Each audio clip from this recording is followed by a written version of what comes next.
¿De cualquiera? No sé, para mí quedó claro el tema de los modelos, para mí de los determinantes de salud. Bueno, ¿alguien Perdón, tiene? en qué unidad están en la 2? Sí, en la 2. Ah, bien, porque me Ahí, quedó ahí, duda. ahí, ahí voy a compartir pantalla para que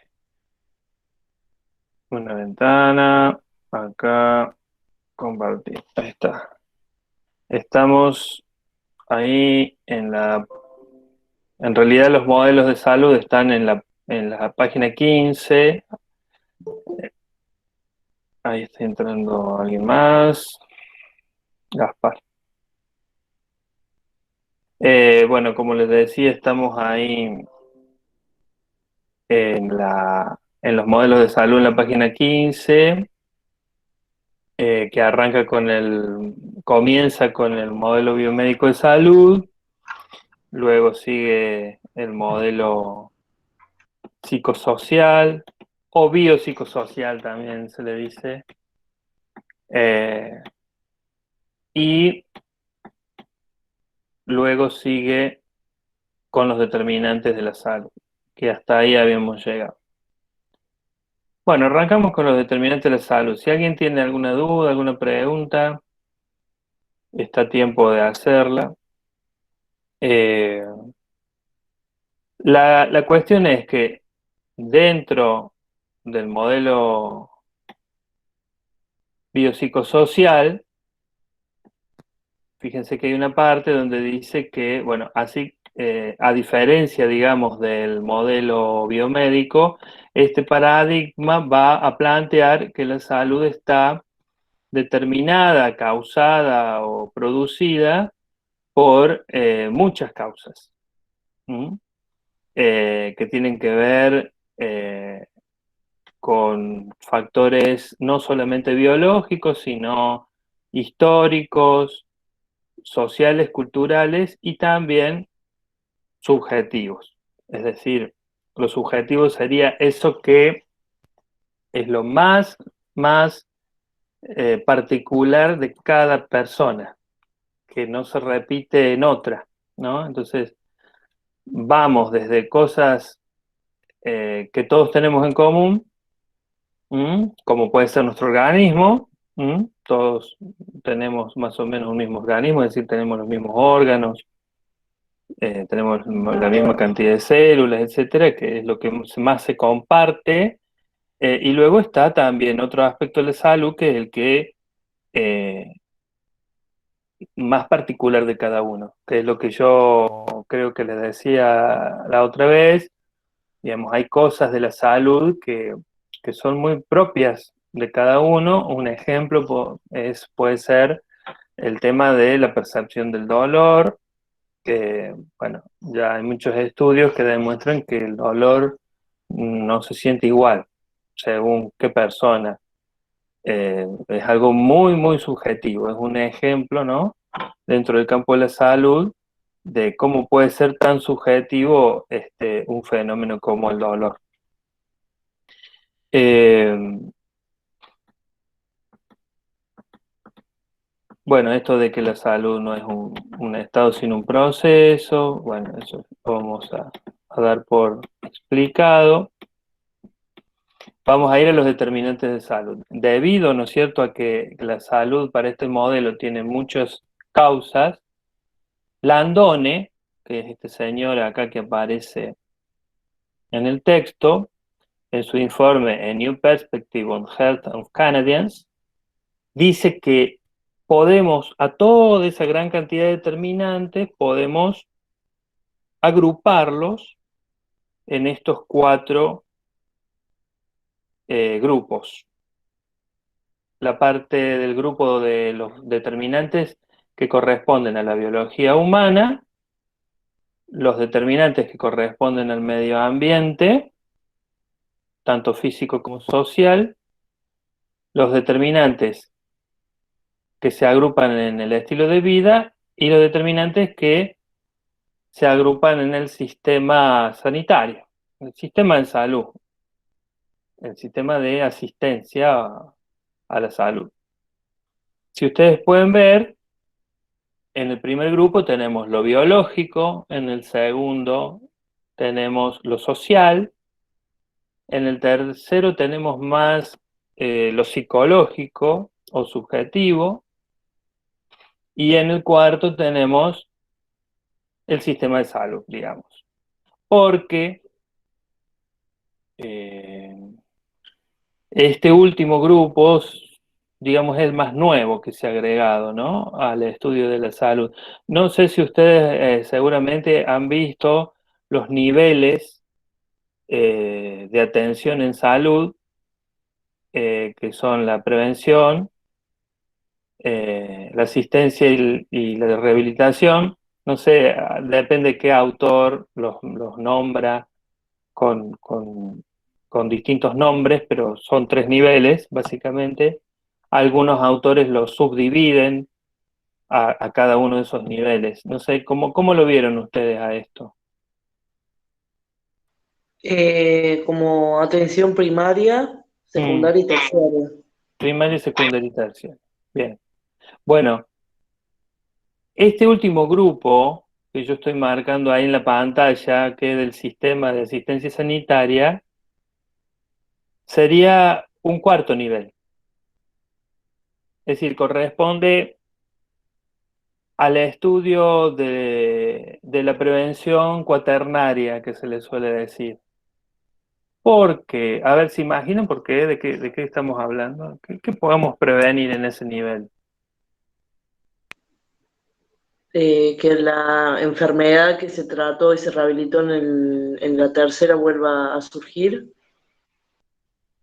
¿No? ¿Alguien tira alguna otra opción?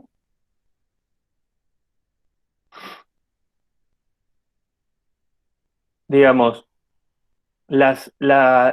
digamos, acá estamos viendo todos los factores o determinantes que pueden afectar nuestra salud. Bueno, es claro que factores biológicos pueden afectar nuestra salud, factores de nuestro medio ambiente y factores del estilo de vida, es decir, cómo nosotros nos comportamos.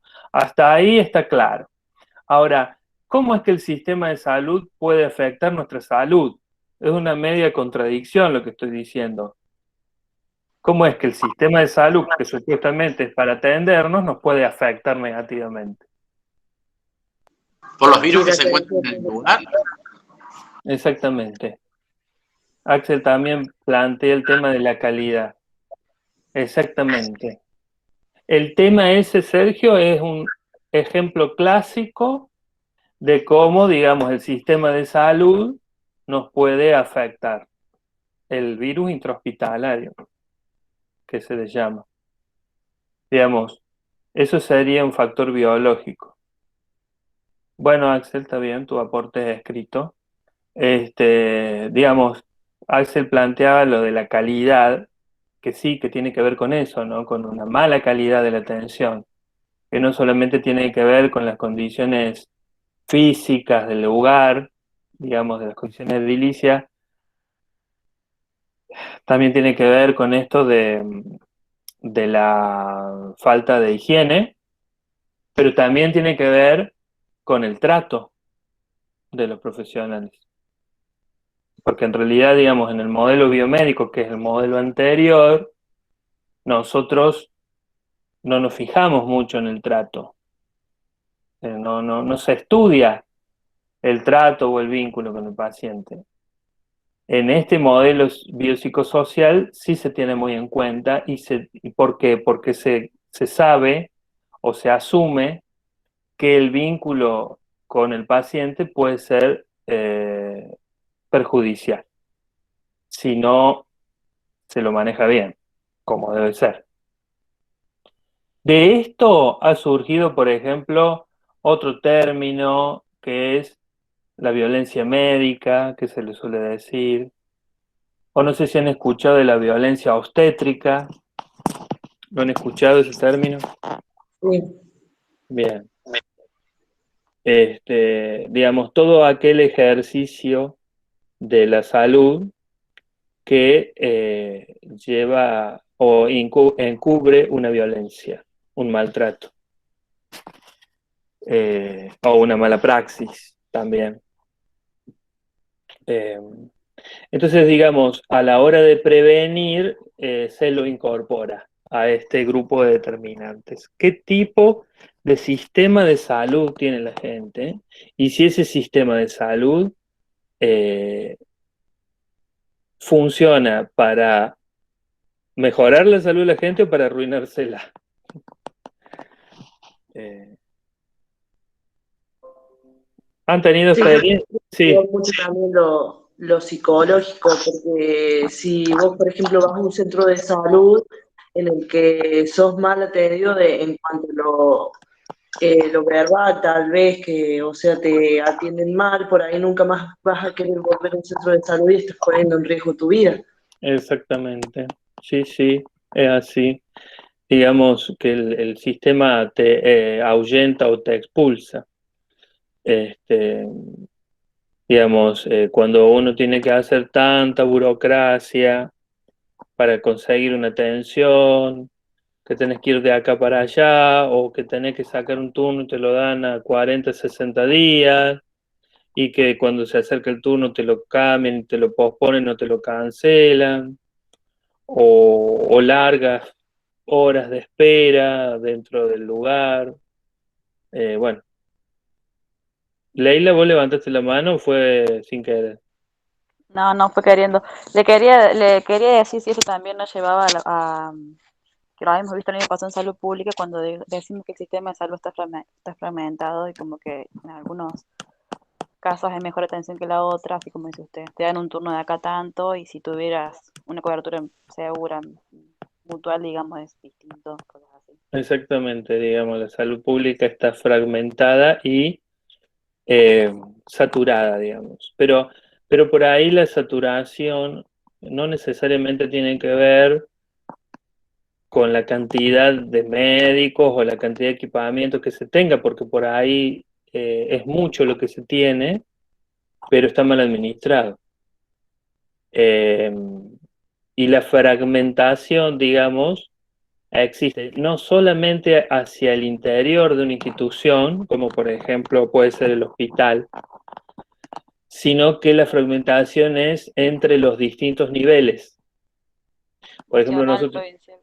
claro, nacional, provincial o entre los distintos niveles de prevención. Por ejemplo, nosotros acá en Villa María tenemos la prevención primaria, que está mayormente gestionada por el municipio. Después tenemos la atención, el segundo nivel, que es el de asistencia, y el tercer nivel, que está más concentrado en la administración provincial y sobre todo en el hospital, ¿no? Pero esa fragmentación se nota entre un nivel y otro, entre el primer y el segundo nivel. Este, por ejemplo, digamos, se ven los dos tipos de fragmentaciones. Se ven los pacientes que van del centro barrial al hospital y, y tienen que recorrer todo de nuevo como si nunca hubieran ido a ningún lado, porque no hay un pasaje de información desde el centro barrial al hospital, no hay puentes que unan la información, que unan el trabajo, y dentro del mismo centro barrial o del mismo hospital también.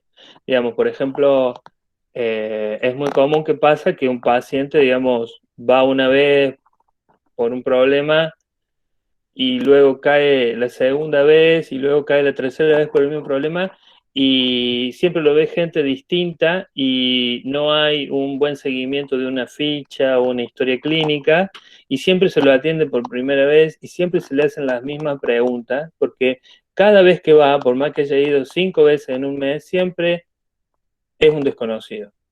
Claro, porque no tiene como un médico de cabecera que tiene uno. Quiero un turno con mi médico y listo. No, tenés Claro, que ver qué médico está de guardia y tenés que aplicarle todo de vuelta o tienen que ver qué te había exactamente, pasado. exactamente, tal cual. Este, eh, a mí esto me quedó muy, muy marcado una vez que ocurrió, no sé si se acuerdan ustedes, o sobre todo los que son de Villa María, hace unos años, bueno, y ahora volvió a pasar, pero en Buenos Aires, me parece, porque leí la noticia hace poco, un paciente que se tiró de la ventana del hospital, estaba en el sector de internación. En Río Cuarto fue, profe.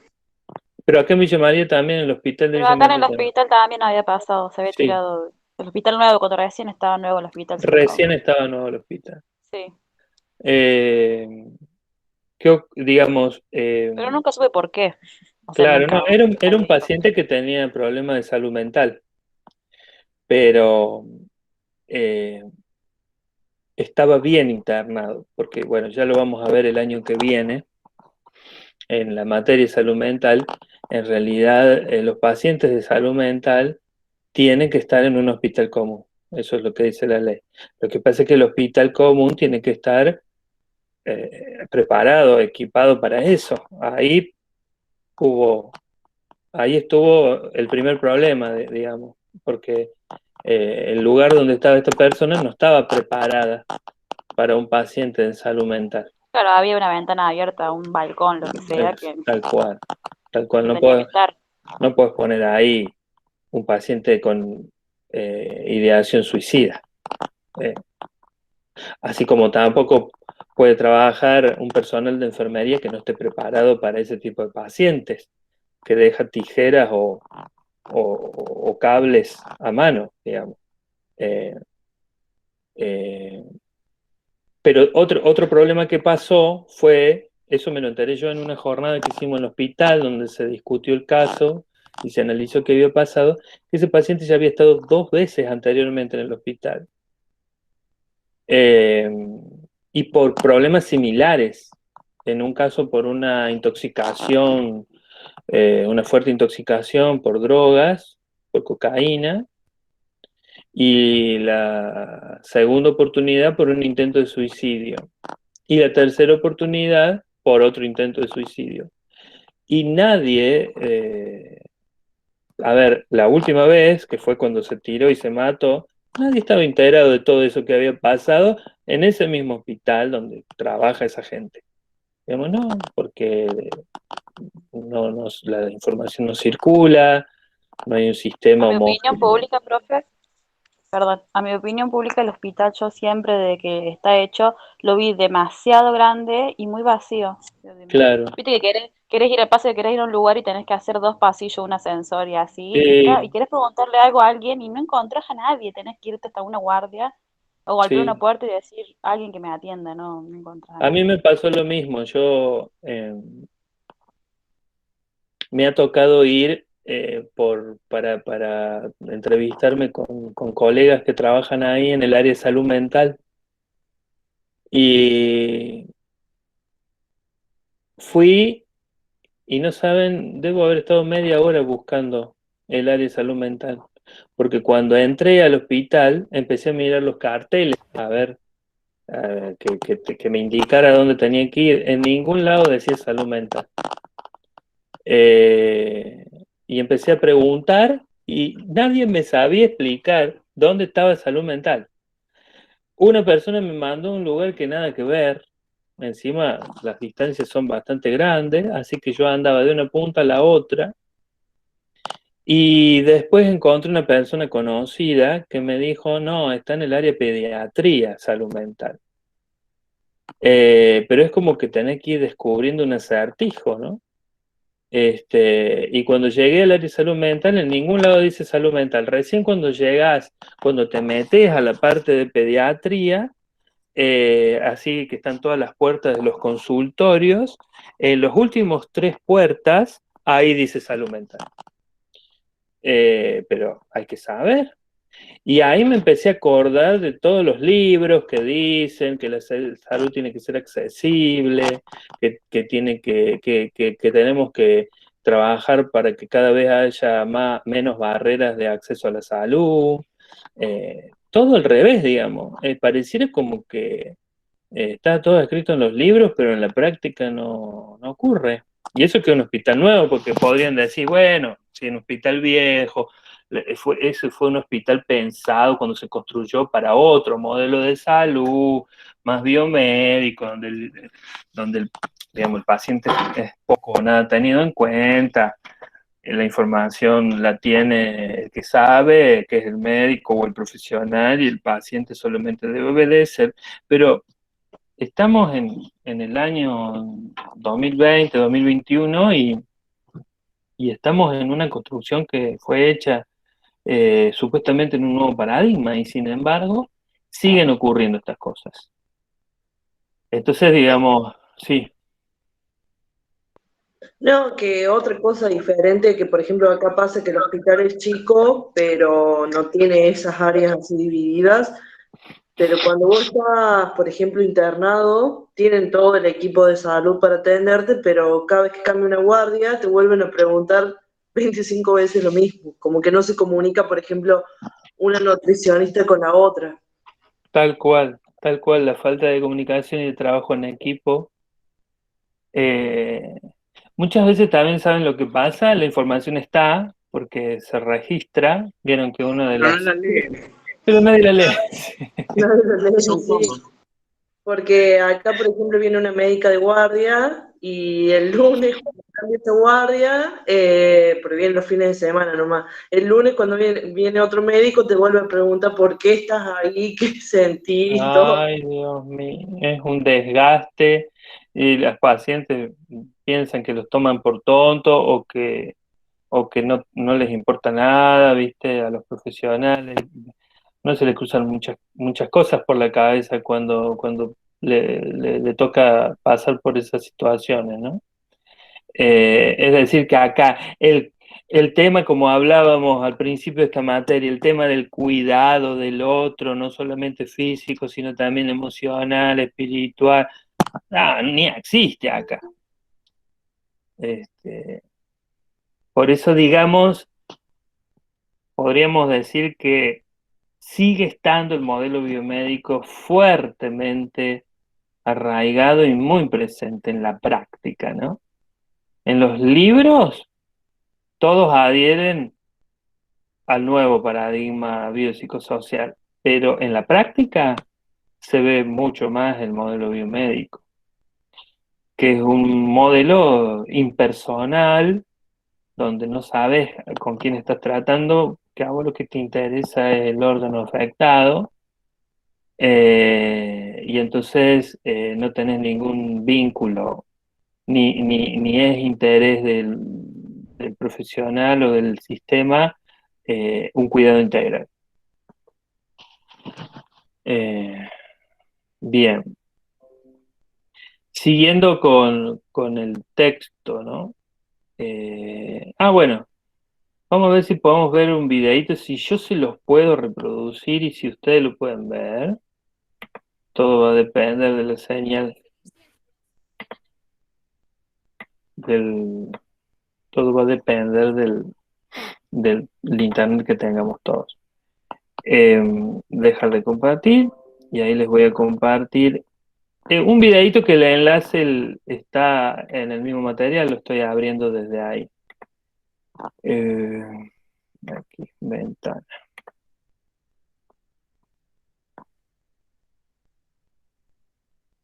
Ah, perdón, no es ventana, es pestaña. Una pestaña. Aquí está. ¿Lo ven? Sí, profe. Vamos a ver si lo pueden escuchar. Para referirse a la influencia que tienen en la salud las circunstancias en las que las personas nacen, crecen, viven, trabajan y envejecen, la OMS habla de los determinantes sociales de la salud. Además, estas condiciones de vida no dependen exclusivamente de decisiones individuales, sino que están determinadas por factores sociales, culturales, económicos o medioambientales. Como consecuencia de esto, la OMS promueve un enfoque llamado Salud en todas las políticas, el que sostiene que las decisiones políticas que influyen sobre la salud de las personas no solo son las relacionadas con los servicios o las políticas de salud, sino fundamentalmente las tomadas en otros ámbitos públicos y privados, políticos y civiles, y la importancia de las políticas intersectoriales de la salud pública. A modo de ejemplo, es innegable la incidencia que han tenido en la salud de las personas políticas de educación, deporte, vivienda, medioambientales, energéticas, entre otras. ¿Se escuchó bien? Sí, es Sí. chilena. Nada. Bien, porque digamos, ahí lo que estaba justamente planteando es ese tema, ¿no? De que todo el sistema esté integrado, pero no solamente el sistema de salud, sino todo el sistema social, digamos. Eh, Fíjense ustedes que ahí está hablando de que políticas educativas, políticas de vivienda, políticas de todo tipo que hacen a un país influyen en la salud de sus habitantes. Una de las cosas, digamos, que más se habla es la educación. Eh, la educación como herramienta para mejorar la salud de los pueblos. Por eso, este modelo de salud plantea que la herramienta principal es la educación más específicamente la educación para la salud, que es una herramienta que tenemos que aprender a manejar. ¿Hacen ustedes, quién trabaja en el ámbito de la salud? ¿Hacen educación para la salud? Cabrera trabaja, pero no está. Ah, no está. Bien. Y como pacientes, ustedes, pacientes o usuarios, ¿han recibido educación para la salud? Sí, profe. No. Sí. Sí. No, ¿a qué se Don, refiere? No entiendo la pregunta. claro, ¿qué es la educación para la salud? Digamos, es todo lo que te enseñan, no importa dónde, acerca de la salud, de cualquier aspecto de la salud. Por ejemplo, educación sexual, educación para la salud. Ah, sí. Eh, pero puede ser sobre la diabetes, sobre el tabaquismo, sobre la higiene, sobre el hábito de lavado de manos, sobre el hábito de higiene bucal, sobre el hábito de los controles ginecológicos, etcétera, etcétera. Muchísimo, digamos, hay muchísimo para hacer. El tema eh, de incluso de la salud mental, qué es la salud mental, cómo la podemos proteger, qué situaciones o circunstancias pueden ponerla en peligro. A ver, cuéntenme a ver si han tenido alguna experiencia de esa y cuál fue. Yo creo que la más, no sé si la más básica, pero más conocida que es más todo es la educación sexual, que es como la más Ujú. fuerte, ¿verdad? Por ahí los más jóvenes, bueno, ustedes son todos jóvenes, porque Sí, eso es... el control de adicciones. Hemos visto en los colegios. Ujú, ujú, ujú. Pero digamos, fíjense ustedes que en realidad lo que se está proponiendo en este modelo es que los conocimientos, que no haga falta que tengamos que estudiar una carrera para tener estos conocimientos, sino que lo tiene que saber la gente. Eh, digamos, educar para la salud, sobre todo en el primer nivel de atención, este, tiene que ser permanente. Eh, Es una herramienta que el enfermero tiene que usar todo el tiempo y bien, porque tampoco no es simple hacerlo, ¿no? Hay que buscar estrategias y buscar métodos, eh, pero sobre todo también uno como profesional tener mucho conocimiento para luego poder transmitirlo. Eh, digamos, ¿saben lo que yo veo una falla? Por ejemplo, las instituciones educativas, las escuelas de enfermería, es muy común que salgan por ejemplo, a hacer la campaña de hipertensión, entonces es típico eso, salen a medir la presión a la gente en la plaza. Entonces le miden la presión a la persona que va caminando y acepta que le miden la tensión y le dicen, no, está bien, o no, está mal. Pero en ese tipo de actividades no circula ningún tipo de información. No es que vos le decís, usted sabe que la hipertensión arterial surge debido a el engrosamiento de las paredes de las venas que puede producirse por el consumo de alimentos altos en grasas o por un tabaquismo, bueno, etcétera, etcétera, etcétera, digamos.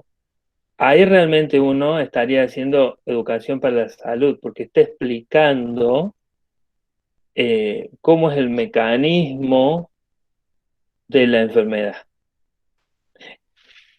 Porque la idea es que la persona logre comprender y dimensionar por qué es importante eh, ciertos hábitos, modificarlos, sobre todo, modificar ciertos hábitos para su vida. Pero han habido también, debo decir que han habido experiencias de las instituciones educativas que van a dar charlas. ¿Ustedes han dado alguna charla y no, con pandemia? Me parece que no, ¿no? No, Claro, porque antes de la pandemia iban a dar charlas a las escuelas, sobre todo, que ahí donde más fácil uno tiene un grupo de chicos, este, donde, digamos, se va a hablar de un tema en especial, desde higiene bucal, lavado de manos, o hasta me ha tocado a mí, me han invitado a ayudarlos en temas de sexualidad, porque hay algunos alumnos que por ahí les gusta meterse en chaleco de 11 balas y tiran esos temas que están tan buenos, son interesantes, pero bueno, también son difíciles de llevar adelante. Sí, yo creo que el tema de educación sexual, adicciones, aborto, sería como lo más fuerte en un secundario, Porque bueno, si Sí, vas con un lavado bucal, bueno, pero no te prestan tanta claro. atención, pero si vas a hablar temas fuertes así, Sí. Y también, bueno, es un tema complicado, digamos, porque estás en una línea delgada entre que te tomen para la chacota y para la risa, eh, porque si uno va a un secundario, los adolescentes son terribles, sí, digamos. pero para mí es es para que hasta que le agarre la mano de lo que le querés transmitir y como que Sí, se peguen, porque les interesa. sí, Ay, va, no sé, algunos, la mayoría es como que, pues si vos sí, vas con un tema de adicción, de aborto, se van a aprender porque yo creo que es algo que sí, van a querer participar y se arma como de debate. En sí, cambio, si digamos, le vas, en la educación para la salud es todo un proceso, porque vos tenés que primero arrancar con un diagnóstico, eso lo vamos a ver en la próxima unidad. Vos tenés que hacer un diagnóstico de la población a la que te vas a dirigir, porque no es lo mismo ir a una escuelita rural, donde por ahí sí puede ser muy importante la clase de lavado de mano, la charla de lavado de mano. Eh, digamos, porque uno lo que intenta hacer en ese diagnóstico es caracterizar esa población, es decir, cuáles son las características de esa población y cuáles son sus necesidades. Y en base a eso debería de surgir el tema de la charla y después buscar de qué manera presentar la información que sea la más adecuada para las características que tiene esa gente. Es buscar el Este, léxico, de acuerdo al contexto. el léxico, por ahí apoyarte en imágenes o videos. Si vamos a una escuelita como esta de la Frechánea que está acá saliendo por la ruta 158, donde antiguamente era rural, pero con la expansión de la urbanización de Villa María terminó siendo la escuelita de los bolivianos, así le dicen, no creo que puedas esperar demasiada participación en este tipo de estudiantes porque, eh, digamos, culturalmente ellos son de poca palabra. Eh, Distinto es si yo voy a dar una charla al Colegio Rivadavia, acá en Villa María, donde me van a matar a preguntas y el lavado de manos la tienen reclara. Si el problema que ellos Andate al tienen, Nacional, profe. bueno, como el Nacional, claro, Andate bueno, al Nacional o al comercial. Vamos a ver bueno, qué. y seguramente son chicos que van a participar muchísimo porque son chicos abiertos, que se relacionan mucho, que no tienen ese problema de inhibición ni de culpa o vergüenza. Pero el desafío es que no se te desborde la cosa y termines vos en el medio de un lío institucional, porque también ha pasado eso, que por ahí, eh, le- por eso también en esa parte inicial del diagnóstico, no solamente hay que diagnosticar la población, sino también diagnosticar el contexto. Si yo voy a una escuela, tengo que saber eh, qué tipo de escuela es, qué valores promueve, eh, qué reglas cuida y establecer los contactos estratégicos con los docentes y los directivos para que después no vengan con que, esto no quería que sucediera, etcétera, etcétera. Incluso se debería hacerles firmar a los padres un consentimiento de la charla que se va a tener, porque a mí me ha pasado que después han venido padres a quejarse por qué le hablaron sexualidad a su hijo y ellos no lo habían autorizado. ¿Ah? Este, digamos, hace falta toda una organización y un proceso que no es ir a dar una charla y ya está. Sobre todo en temas Armar como un proyecto es fuerte. un proyecto, exactamente, un proyecto. Y la educación para la salud tiene que ser sí o sí participativa. Es decir, no es ir a dar una charla y que me escuchen, es un intercambio, un ida y vuelta. Este, Porque, digamos, el objetivo final de la educación por la salud es concientizar y generar un cambio positivo en la conducta de las personas. Por ejemplo, si damos una charla de sexualidad, lo que estamos pretendiendo es prevenir embarazos adolescentes o no deseados, es prevenir Enfermedades. enfermedades de transmisión sexual, etcétera. Bien. Eh, bueno, no sé cómo llegamos a este tema. Ay, yo soy terrible porque me voy. Bueno, no, estábamos. Bueno, Y yo que lo sigo. ay, Dios, después cómo retomamos. No, estábamos con los determinantes de salud, con que tienen que todos los factores que ver con todo, tienen que estar integrados.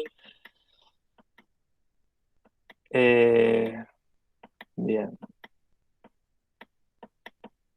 A ver, la realidad. Ahí abajo van a ver que hay videitos, después si tienen tiempo, véanlos.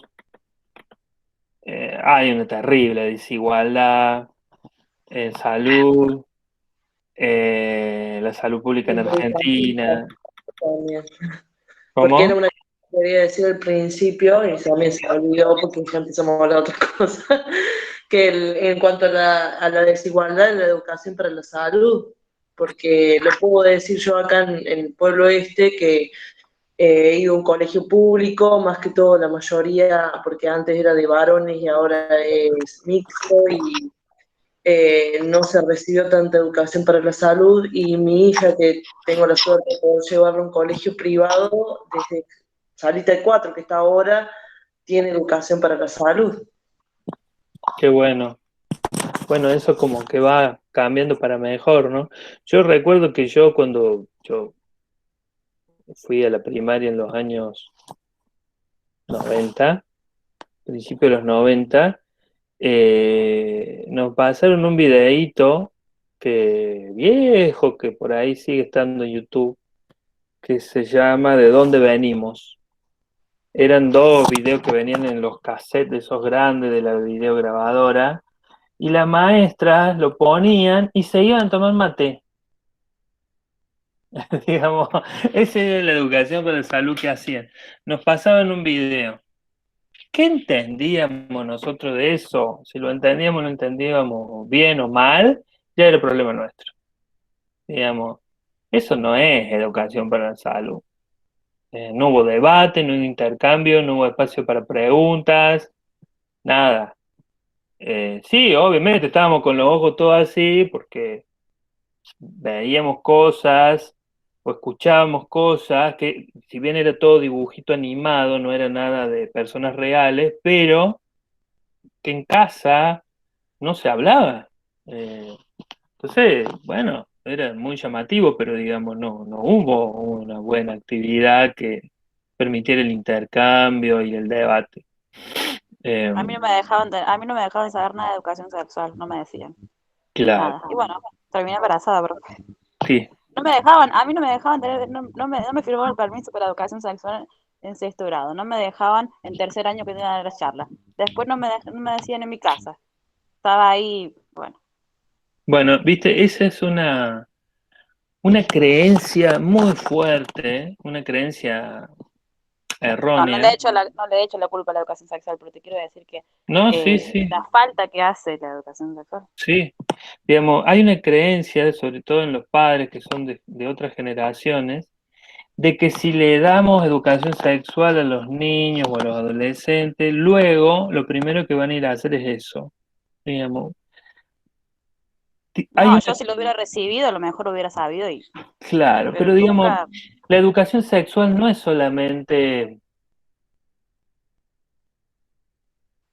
bueno, no, mostrar. es un ejemplo lo que di yo. No, ya sé, pero digamos, la educación sexual es un tema muy amplio que incluye desde los órganos sexuales hasta el sistema reproductor, hasta la fecundación, hasta la gestación, pero también incluye La el tema, prevención de los delitos. es claro, el tema de la responsabilidad, de, de ejercer la sexualidad con responsabilidad. Eh, Porque, digamos, los que se oponen a esto plantean que no se debe hablar, entonces si no conoce, no lo hace. Eso puede haber funcionado cientos de años atrás, pero hoy es imposible no conocer. Hoy, digamos, estamos en siglo XXI, los medios de comunicación, el acceso a las redes, es imposible que nosotros podamos pretender que un niño ya de 10 años, 9 años en adelante, no tenga acceso, porque la sexualidad está presente en todos lados hoy.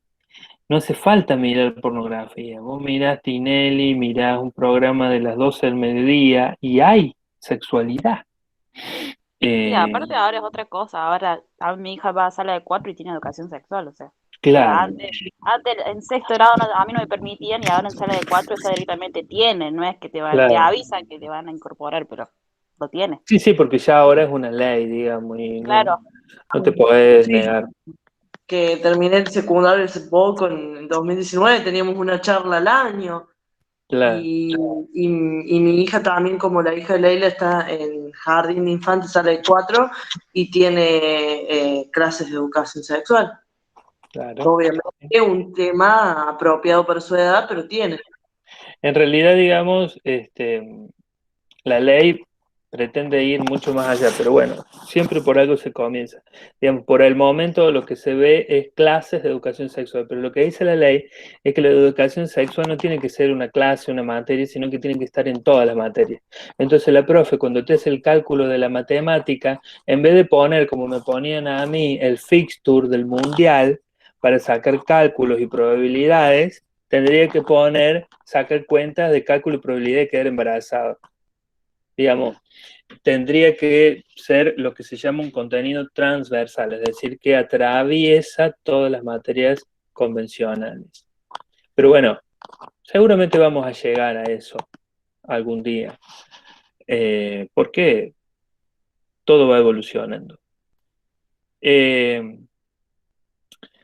Volviendo un poquito al texto, eh, digamos, dentro de todos los determinantes que existen de la salud, en esos grupos como nosotros vimos que los agrupó Landone, eh, nosotros vamos a, obviamente por la materia en la que estamos, vamos a detallar o detenernos en los determinantes culturales. Ahí estoy en el punto 6 de la página 18, los determinantes culturales, y luego más abajo, ¿dónde está? Bueno, por ahí más abajo están los determinantes psicológicos, que se les suele decir, o conductuales, de los estilos de vida. Empezando por los culturales, lo que vamos a ver es que hay toda una rama de la enfermería que se dedica a esto de los determinantes culturales de la salud, que se llama enfermería transcultural y que surgió en la década de los 60 y los 70, y que la referente más conocida es una enfermera norteamericana llamada Madeleine Leininger. ¿Qué planteó ella? Digamos, ella planteó una teoría sobre los cuidados culturales. Y ella, básicamente, dentro de sus conceptos más importantes, lo que podemos rescatar es que ella, después de todas las investigaciones que hizo, llegó a la conclusión de que el cuidado está presente en todas las culturas. Es decir, en todas las culturas, no importa las diferencias que haya entre ellas, siempre hay cuidado, que es el objeto de la enfermería, ¿no es cierto? Pero estos cuidados son distintos según la cultura de la que hablemos, son diferentes. Entonces lo que plantea Madeleine es que de acuerdo a cada cultura va a ser el cuidado, porque en el cuidado o detrás del cuidado de manera subyacente hay valores, creencias y estilos de vida que justifican o fundamentan esos cuidados. Siguiendo a la autora, vamos a tener en cuenta que ella habla de cuidados genéricos, de cuidados profesionales y de cuidados culturalmente competentes. Ella dice que los cuidados genéricos son esos que todos aprendemos y transmitimos a la vez en nuestra vida cotidiana, en nuestra familia, en el ámbito de lo popular, ¿no? Ella habla de lo popular diferenciándolo de lo académico. ¿Ah? Este concepto de cuidado genérico lo podemos relacionar mucho con el concepto de endoculturación que vimos en la unidad anterior. Y luego están los cuidados profesionales, que son esos conocimientos que hemos aprendido ya no en lo popular, sino en un ámbito intelectual, ¿no? Es decir, en un ámbito formal, como puede ser esta materia, esta institución, esta carrera en la que estamos, ¿m? Y que es practicado hábilmente, dice ella, es decir, se desarrolla una habilidad que seguramente es la que desarrollan todos los profesionales que se dedican a esta carrera. Y ella dice que cuidados genéricos y cuidados profesionales conviven. Es decir, la gente, por un lado, tiene sus creencias de cuidado aprendidas culturalmente, y a la vez tiene otros cuidados que los ha aprendido del ámbito profesional, sin ser profesional necesariamente, pero por ir al médico, por las experiencias en un centro de salud, va aprendiendo también esas otras formas de cuidado. Lo que ella dice es, nosotros tenemos que estudiar bien cada situación y definir acciones o decisiones. ¿Para qué? Dice, luego de analizar cada caso particular, con su contexto cultural, nosotros vamos a tener que decidir si estos cuidados genéricos que tiene la gente, los vamos a mantener, los vamos a negociar o vamos a tratar de reestructurarlos. ¿Se entiende eso?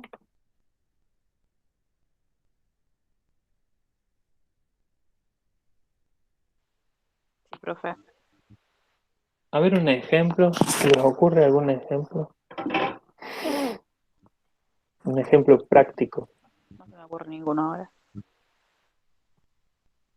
Digamos, ella dice, ¿no? Podemos encontrarnos con situaciones donde nosotros vamos a tener que decidir si vamos a mantener esos cuidados genéricos, si los vamos a negociar, es decir, bueno, negociar es eso, che, como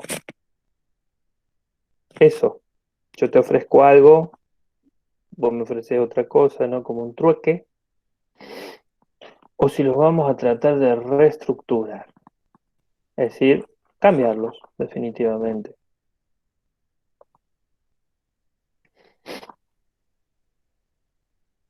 ¿Algún ejemplo? ¿A alguien se le ocurre?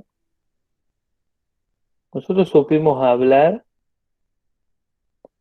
en la unidad anterior, en una clase de la unidad anterior, el tema de los testigos de Jehová y su negativa por creencias a las transfusiones de sangre.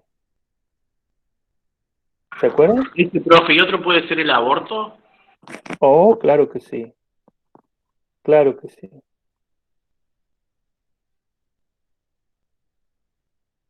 Pero bueno, pensemos en una situación específica, ¿no? De ese tema del aborto. ¿Cómo, pensemos en una situación donde venga un paciente o una paciente, con qué problemática o con qué,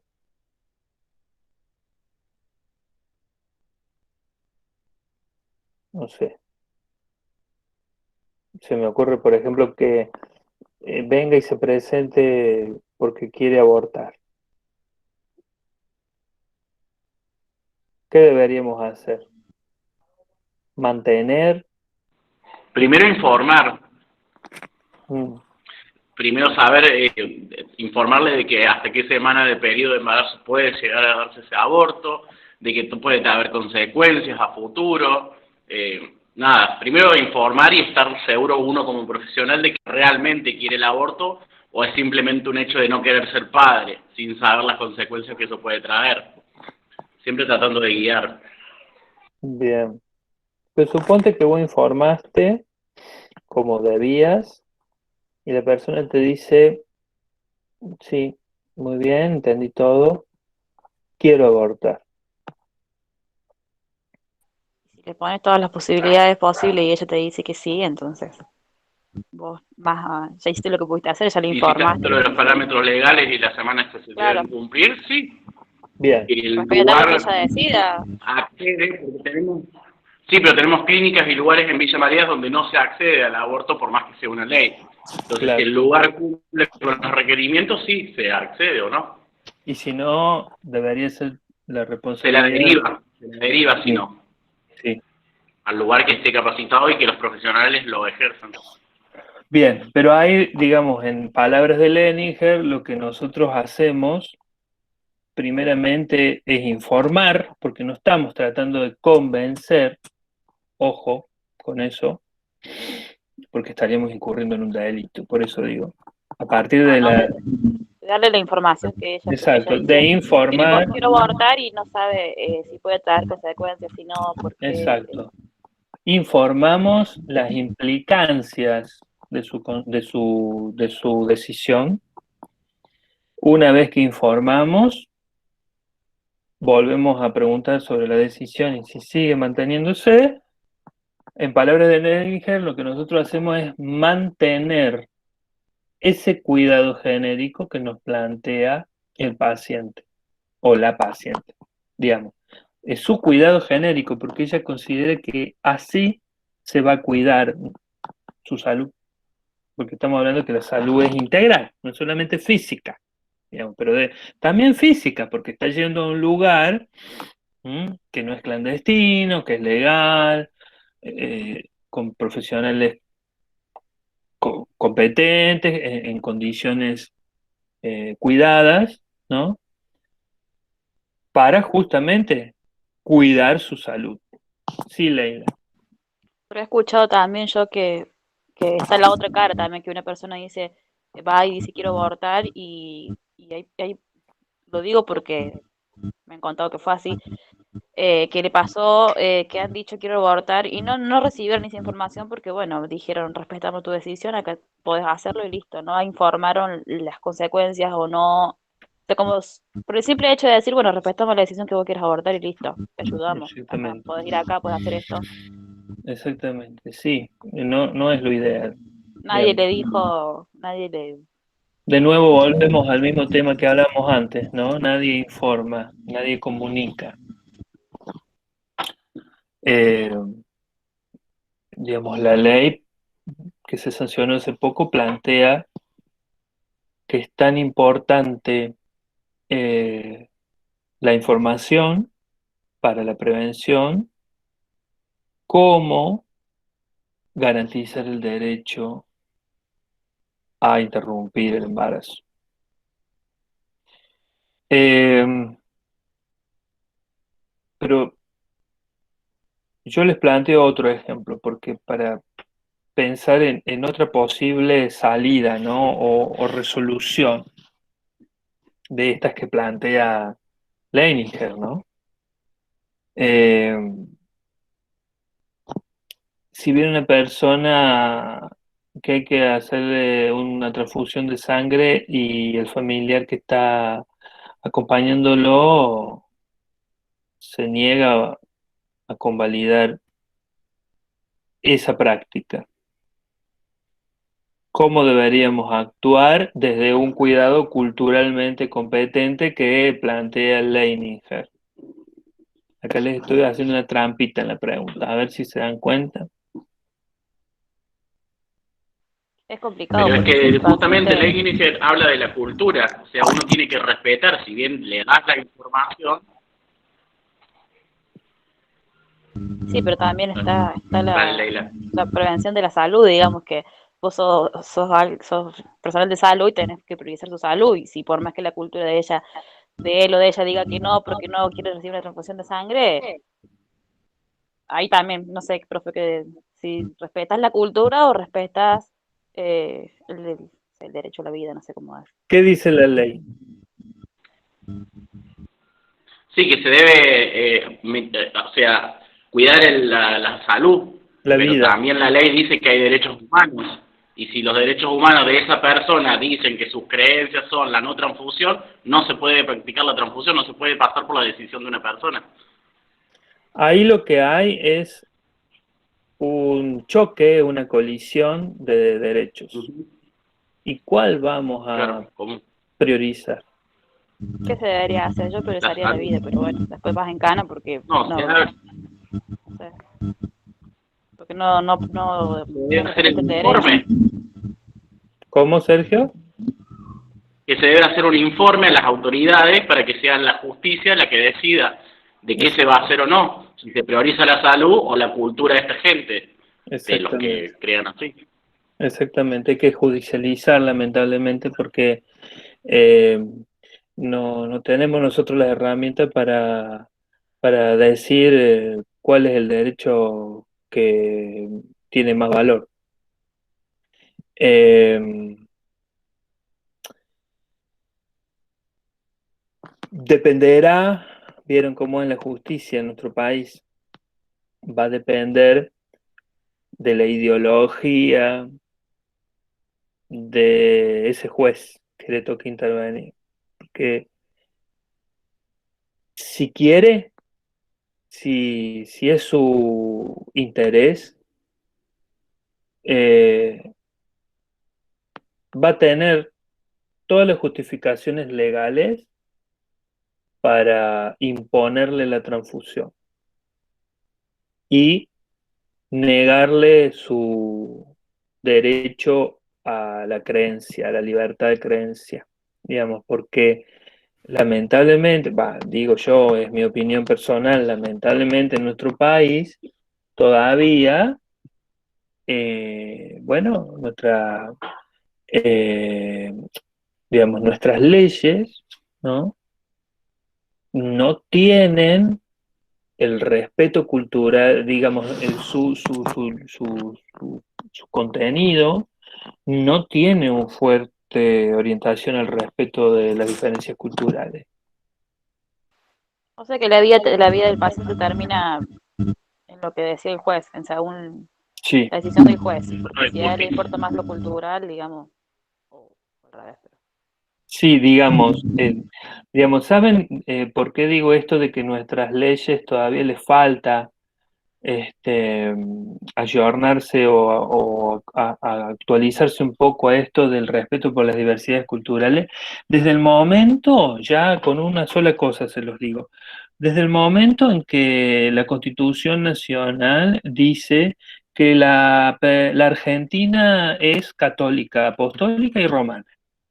Ya con eso se está planteando la supremacía de una creencia cultural por sobre las demás. En un país que justamente fue conformado por un gran crisol de diferentes razas, culturas y creencias. Eh, yo creo que eso debería modificarse, porque si no un juez se basaría en eso para dar su fallo en contra del paciente.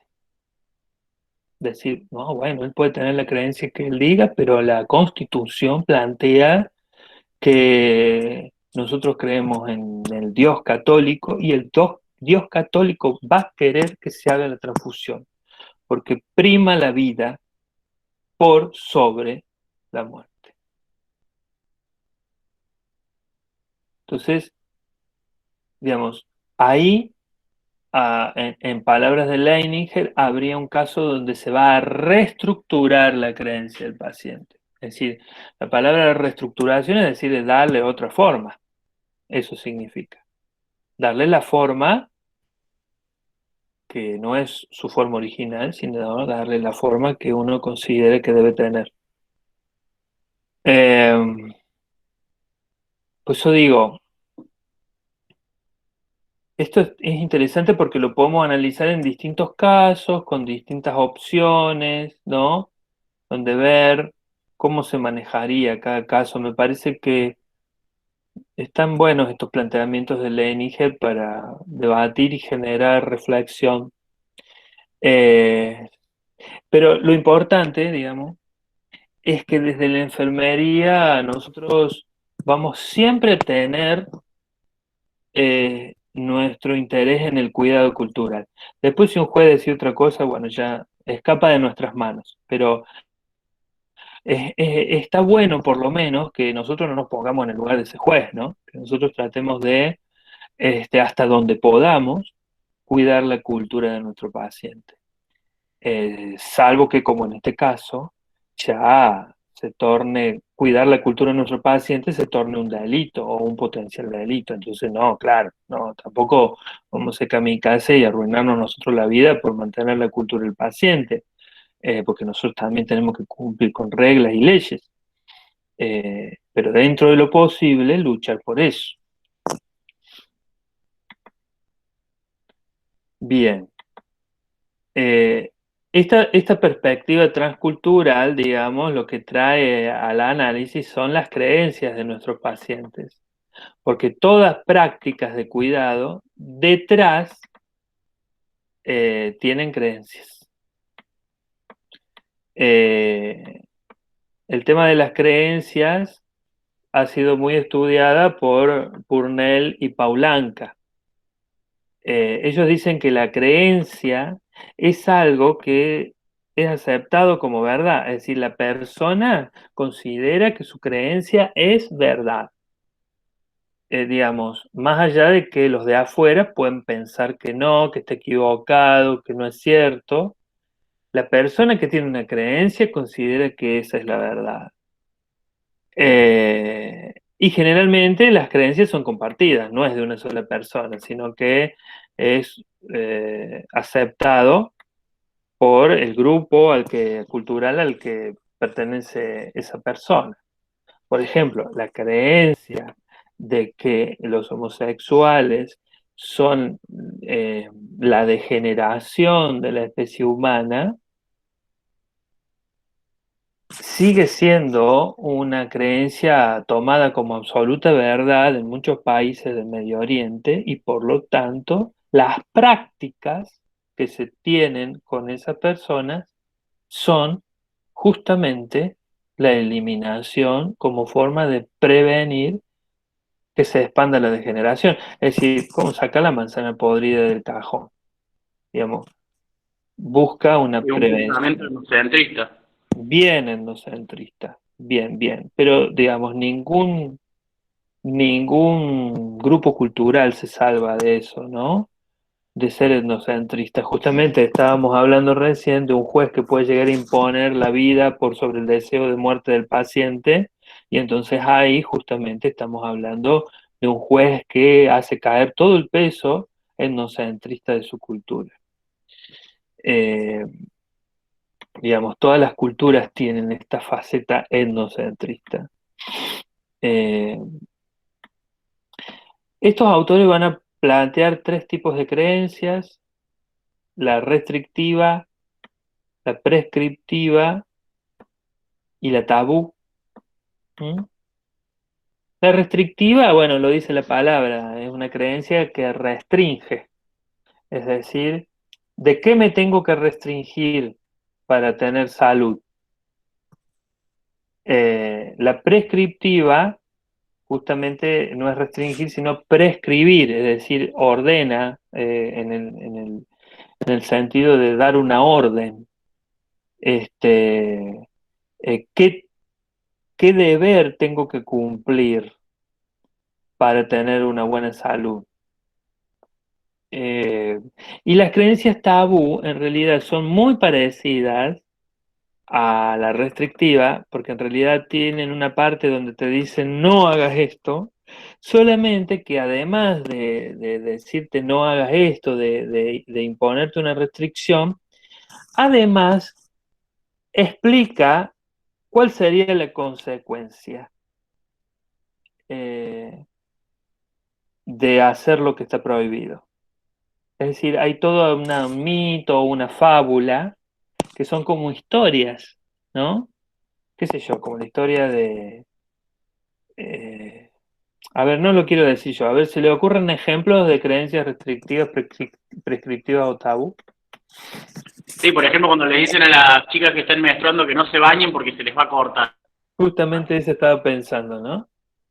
Justamente eso estaba pensando. Digamos, podríamos ver que hay una creencia que te dice no hagas tal cosa, en este caso no te bañes, hay una restricción, pero además te explica qué es lo que va a pasar. Entonces podríamos decir que es una creencia tabú. ¿Mm? Porque en el tabú hay un presagio o un designio de lo que va a pasar. ¿Mm? Eh, bueno, digamos, bueno, ahí en el texto hay ejemplos para cada una como forma de eh, eh, aclarar el concepto. Este, pero bueno, a ver, con respecto al coronavirus, se me viene a la cabeza el tema del cloro, de, de las personas que tomaban cloro, bueno, toda una serie de, bueno, en Rusia supe en el año pasado, supe leer esto también, que tomando mucho vodka no te enfermabas de coronavirus, que eso sería una creencia prescriptiva, digamos, porque te dice lo que tenés que hacer, es decir, tenés que tomar mucho vodka. ¿Mm? Eh, ¿Qué más, chicos? Yo creo que ya vamos a ir. Última. Bueno, a cada creencia o a cada conjunto de creencias se le corresponden ciertas prácticas, ¿no? Este, eh, y luego viene el tema de los estilos de vida, que ya sería el tema de las conductas, estudiar las conductas de salud.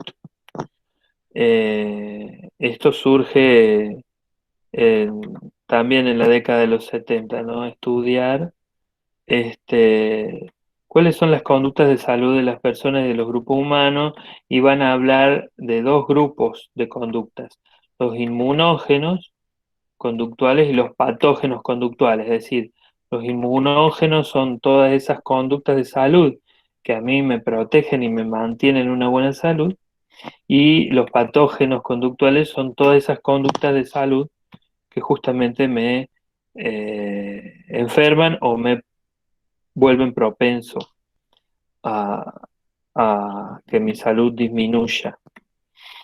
Pero bueno, digamos, conductas, hay millones, ¿no?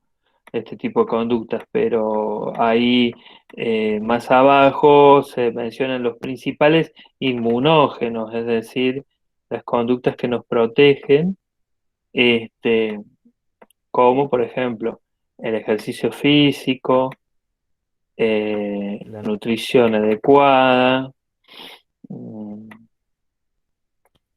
los comportamientos de seguridad, ¿no? Es decir, esto tiene que ver mucho con los ámbitos laborales o del tránsito, ¿no?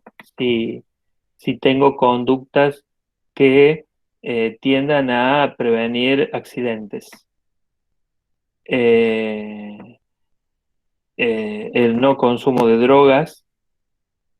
Consumo de drogas está planteado acá en un amplio, en un sentido bien amplio, ¿no? Drogas legales, ilegales, naturales o artificiales. Este, Sexo, el sexo, la sexualidad también, ¿no? Pero en este caso el sexo seguro, el sexo responsable, por las ETS, el SIDA, etcétera. Y este último, que es un estilo de vida minimizador de las emociones negativas. Es decir, que la persona tenga conductas que tiendan a evitar o a reducir las emociones negativas. Porque muchísimas investigaciones vienen planteando que las emociones negativas están asociadas a muchas enfermedades físicas o mentales. Seguramente lo han escuchado en relación al cáncer, lo han escuchado en relación, bueno, también a las depresiones, a las adicciones, etcétera. Me gustaría que para la próxima clase hagamos como un ejercicio de pensar para nosotros mismos, es decir, pensarnos a nosotros mismos cómo estamos con respecto a estos eh, inmunógenos conductuales. ¿Se entiende la consigna? No, decime. Digamos, anotemos en una hoja cómo estamos nosotros, cómo nos vemos nosotros respecto de estas conductas. Que si las tenemos y las hemos incorporado,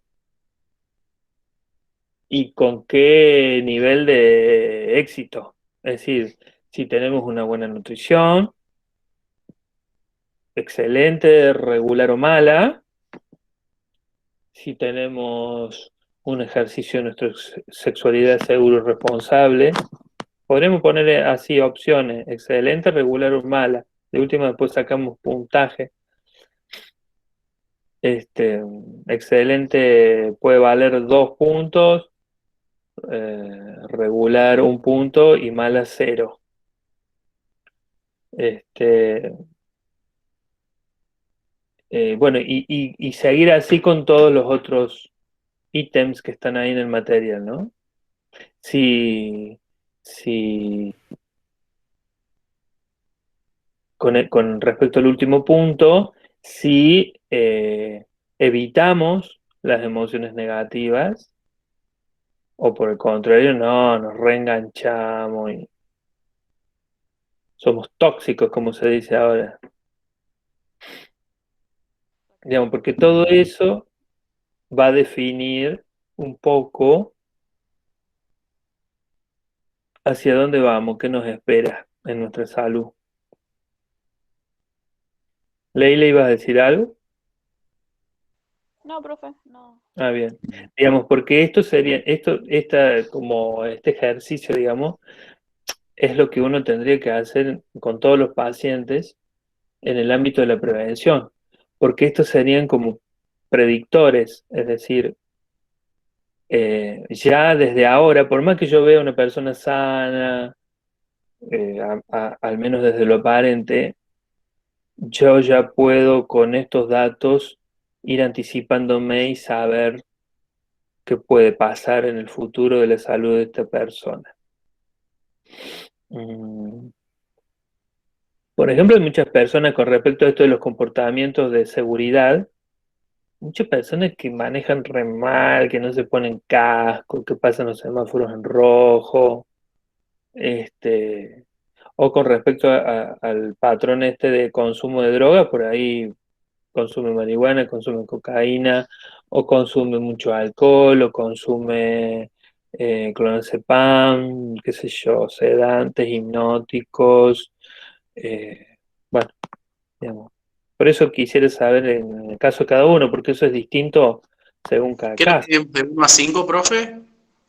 No, digamos, excelente decir que está re bien tu nutrición o tu comportamiento de seguridad, sería 3, excelente. Regular, es decir, más o menos, ¿Qué patrones ponemos, por ejemplo, la nutrición? todos. En todos, Son 7. en esos 7 vos tenés que poner un número. Perdón, un número que sería 2, 1 o 0. Excelente 2, regular 1 o nada 0. Para que nos dé después bien el resultado, digamos. A ver, por ejemplo, si estás excelente y estás haciendo todo bien, en cada uno de esos 7 puntos tendrías que tener 14 puntos, que es el puntaje máximo. Y si estás haciendo todo mal, al revés de lo que dice ahí, tendrías que tener 0 puntos.